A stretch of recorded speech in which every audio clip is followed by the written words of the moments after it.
Hello, what's up guys? Welcome back to Project 3A Channel. Untuk video kali ni kita ada satu job Evo 9. Korang nak tahu apa problem Evo 9 tu?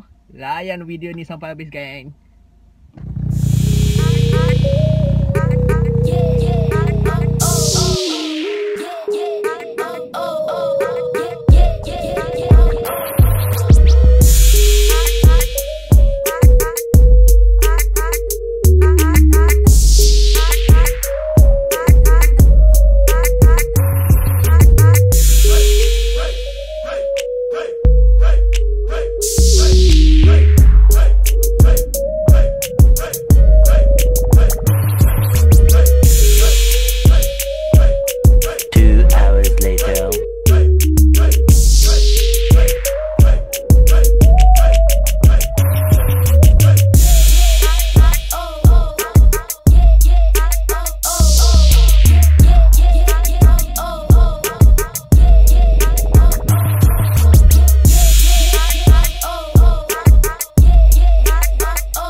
Inilah yang asal kereta pecah. Damn! Kita gantikan yang baru, OEM nya standard original Japan, daripada brand SD. Wow, SD Japan. Okay, Japan 100% genuine part. Dan gantikan bearing baru juga bearing.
test untuk kelas plate yang tukar semalam. Kita test dulu.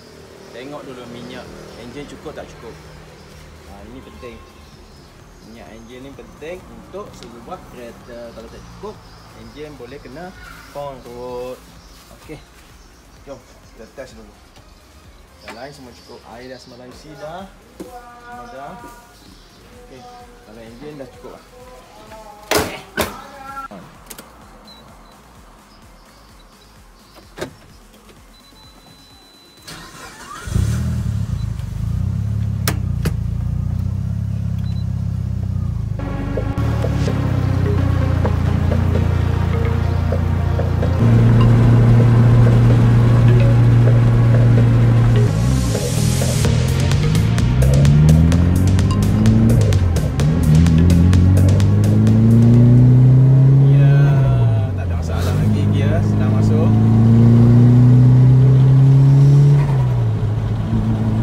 Ada lagi air dapur.